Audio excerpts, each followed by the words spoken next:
안녕하세요. 브레인테크 강사 이승훈입니다. 어머니와 아이와 여러가지 문제로 다른 성향을 띠고 이것으로 인해 아이가 싫어질 수도 있습니다. 이것은 아이의 뇌타입과 기질이 달라서 그러는 이유입니다. 그래서 우리 아이의 뇌타입을 알고 기질을 알면은 우리 아이를 이해할 수 있습니다. 제 강의는 뇌타입을 기준으로 아이의 다른 면을 보여주는 그런 강의입니다. 그래서 아이마다 자네 타입과 우네 타입이 있고, 자네 타입은 아이의 학습에 적절화된 이런 뇌를 가지고 있고, 우네는 여러 가지 예술성과 재능들 이런 것을 가지고 있는 뇌타입입니다. 그래서 우리 아이의 뇌타입을 알고 우리 아이를 이해를 하고 이러면은 더 좋은 가정 환경이 만들어질 수 있을 거라고 생각을 하고 제가 이 강의를 만들었습니다. 제 강의를 보시고 더 좋은 아이와 화목한 관계를 유지해 주시기 바랍니다. 이 강의는 2시간 풀 버전으로 이루어져 있으며 그것을 보시기 좀 어려우실 것 같아서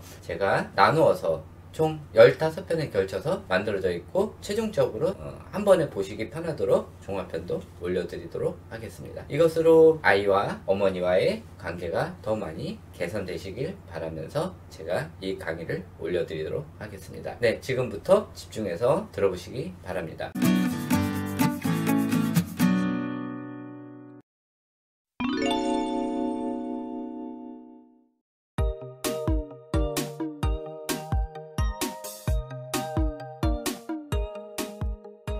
이제부터 본격적으로 시작을 할게요. 자녀형, 우네형 아이들, 유아들, 특히 유아들이면은 이제 6세, 7세 이하 아이들 얘기를 하는 거예요. 정보 습득. 그래서 자녀형 아이들은 책이나 글씨, 우네형 아이들은 경험, 동영상인데 이걸 잘 봐야셔야 되는 게 자녀형 아이들이 책이나 글씨를 보면은 부담을 없어요. 특히 글씨도. 그래서 그러니까 책을 읽어줄 때 글씨를 찝어서 읽거나 이랬을 때 글씨를 금방금방 해독을 해서 글씨를 읽는 경우가 있어요. 그래서 자녀형 아이들한테 책 읽어줄 때 글씨 집어서 읽어주는 거 조금 자제해 주셨으면 좋겠어요. 그리고 아이가 글씨를 읽었다 하더라도 60개월 이전에는 아이 혼자 스스로 책을 절대 읽게 해서는 안 돼요. 그러면 뇌회로가 꼬이게 돼요. 우네형 아이들은 모든 거를 경험으로 많이 하려고 하고, 이 동영상이라는 거는 이제 또 TV를 또 좋아할 수가 있어요. 그러니까는 TV를 좋아하면은 좋은 점도 있지만은 나쁜 점은 또 눈이 나빠지고 여러 가지 또 뇌회로에도 문제가 생길 수가 있어요. 그래서 60개월 이전에는 TV, 핸드폰 안 보여주시는 게 아이의 뇌활동에 굉장히 좋아요. 자, 두 번째, 이 언어 부분이에요.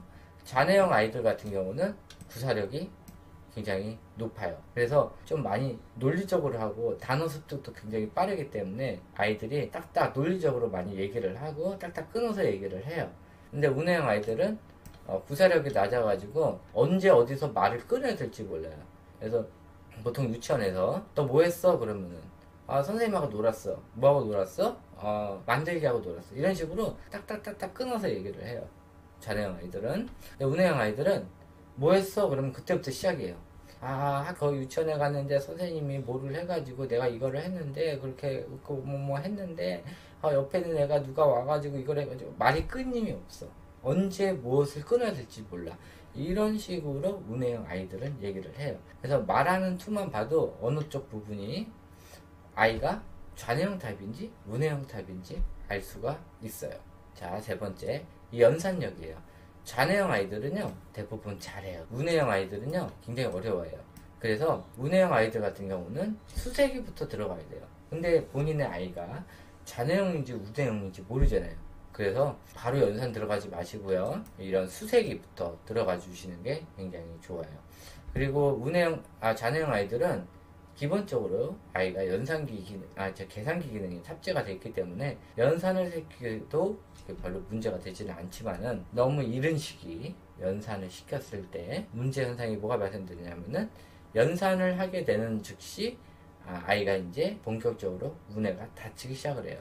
그래서 연산을 빨리 들어가면은 그만큼 아이가 우뇌 성장이 끊기게 되는 거고 자네가 일찍 성장하게 되는 거예요. 자네가 일찍 성장하면은 자네가 다치는 기간도 굉장히 빠르고 그로 인해 2차 성징기도 빨리 올 수가 있어요. 그래서 연산은 최대한 늦게 해주시는 게 굉장히 좋아요. 운해형 아이들 같은 경우는 꼭 수세기부터 시작을 하셔서 연산 단계를 들어가셔야 아이가 어려워하지 않고 무난하게 연산을 시작할 수가 있어요. 자, 네 번째요. 일처리 부분이에요. 이것도 중요해요. 좌뇌형 아이들은 누구한테 지시받고 하는 거에 대해서 별로 부담감이 없어요. 부모의 의지대로 할 수가 있어요. 단점은 부모의 의지대로 한다는 것은 이거는 좌뇌 자극이란 소리예요. 그러니까는 제가 이제부터 쓰는 이 좌뇌형이라는 거는 다 좌뇌 자극에 해당되는 부분이고요. 우뇌형이라고 쓴 거는 다 우뇌 자극이에요. 그거 알고 계시면 돼요. 이거는 좌뇌 자극이 있고 우뇌 자극이에요. 어떤 게 좌뇌 자극이에요? 그런 거는 제가 지금 말한 이 좌뇌형이라고 쓴 것들이 다 유아에 대한 좌뇌 자극이에요. 그래서 이거를 해주다 보면 아이가 좌뇌형 스타일로 되고 우뇌형 아이들은 반항심을 심어주게 되는 거예요. 그거 알아두시면 되는 거예요.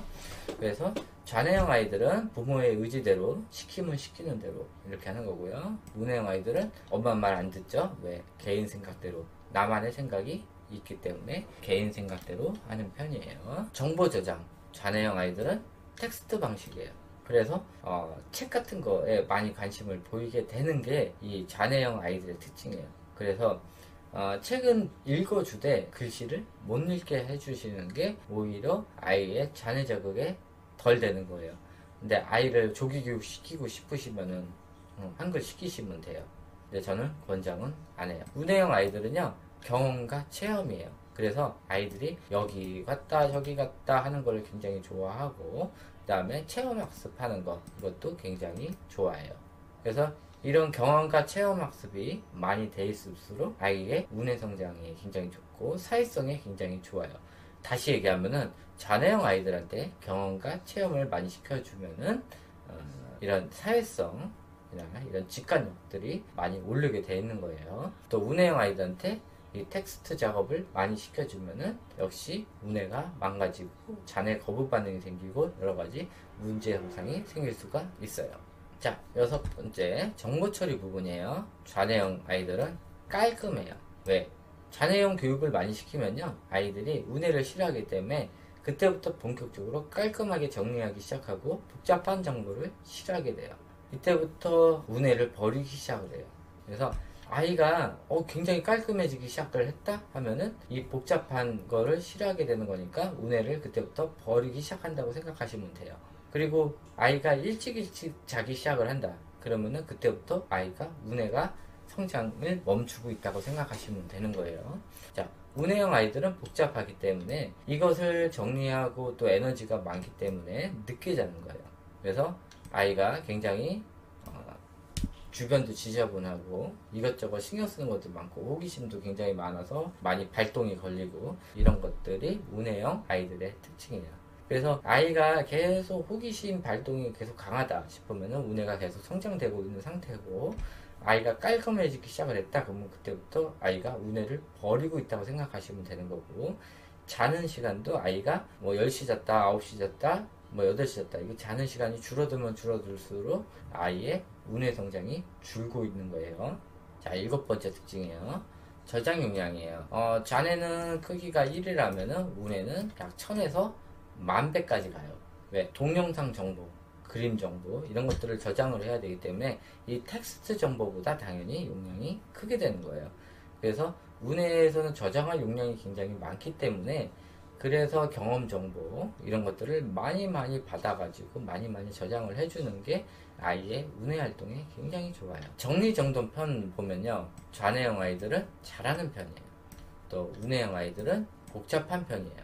그래서 좌뇌형 아이인데 좀 아직까지 정리정돈을 못한다 그러면 아직까지 우뇌가 성장하고 있다는 뜻이고 뭐 4살 5살 됐는데 아이가 깨끗하게 정리를 잘해 그러면은 아이가 우뇌 쪽 이런 정보보다 이제 좌뇌 쪽 정보를 더 우선시하는 거예요. 그런데 좀 문제가 뭐냐면은 이런 육아 정보나 이런 데 보면은 4살 5살 6살 이런 아이들도 이런 격리 정도 이런 거를 깨끗이 깔끔하게 시키라고 가르쳐요. 하면서 막 정리한 거 막 계속 하라고 하는데 이러다 보면은 아이가 이런 복잡한 걸 싫어하게 되면서 우뇌가 싫어질 수가 있어요. 근데 엄마나 뭐 이렇게 또 유치원 선생님들이나 어린이집 선생님들이 생각하기에는 이거를 원하죠. 이걸 원한단 말이에요. 그래서 아이들이 운해를 금방 버리게 되는 거예요. 그러니까는 정리정돈은 언제 해주냐? 다 하고 집에서는 자기 전에 꼭 정리정돈을 해야 돼요. 자기 전에. 그리고 한번 막 난리를 쳤다 그러면은 그걸 엄마가 치우지 말고 아이랑 같이 치우는 연습을 해주시는 게 좋아요. 그러니까는 아이가 뭔가 하는 동안은 어지럽혀도 얘기를 한마디 하지 마세요. 막 난장판을 만들어놔도 냅두세요. 대신 그게 끝났으면은 그때 치우게 해주세요. 아이만 시키면 당연히 안 해요. 엄마랑 같이 치우자 이러면서 같이 치우게 하다 보면은 나중에 아이 혼자 스스로 치우게 돼요. 그러니까 나중에는 이게 치우기 싫어서 아이들이 어지럽히지 않는 경우가 있어요. 뭐 그런 경우도 있으니까 그거는 잘 판단을 하셔서 해주시면 되고요. 아이가 7살이 지나면은 그때부터 해주셔도 상관없긴 하거든요. 그러니까는 요거 부분은 부모의 성격에 의해서 잘 선택을 하셔서 결정을 해주시면 좋겠어요. 수면 부분은 좌뇌형 아이들은 일찍 자고 우뇌형 아이들은 늦게 자는 편이에요. 그래서 좌뇌형 아이들이 좀 늦게 잔다 그럼 아직까지 우뇌가 성장하고 있는 편이고요. 좌뇌형 아이들이 일찍 잔다 그러면은 뭐예요? 아이가 슬슬 우뇌가 닫히고 있다고 생각하시면 되는 거예요. 자, 암기 부분. 좌뇌형 아이들은요 단순 암기가 기본적으로 장착돼서 태어나요. 우뇌형 아이들은요 경험 암기가 기본적으로 또 장착이 돼서 태어나요. 그래서 좌뇌형 아이들한테는 이런 경험을 많이 시켜주시는 게 좋고요. 우뇌형 아이들한테는 이런 단순 암기 부분은 일단 내두셔야 돼요. 타고나는 거니까. 그래서 7세 이후에 아이가 어떻게 될런지 그냥 풀복으로 기다려주시는 게 좋을 것 같아요.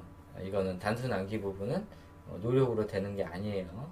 기본적으로 세팅값이 얼마로 갖고 태어났냐에 따라서 아이의 단순 암기력이 달라지니까 우뇌형 아이들은 태어났을 때 잘 갖고 태어났기를 바라고 아이를 키워주시는 게 좋을 것 같아요. 그래서 이 단순 암기력이 굉장히 높으면은 우뇌형 아이도 좌뇌형 아이들과 같이 학교에서 한번 싸워볼 만해요. 공부로. 근데 우뇌형 아이가 단순 암기가 낮다 그러면은 그냥 학교 공부 그냥 접고 그냥 기본 공부만 시켜주고 아이의 재능 위주로 나가주시는 게 좋을 것 같아요.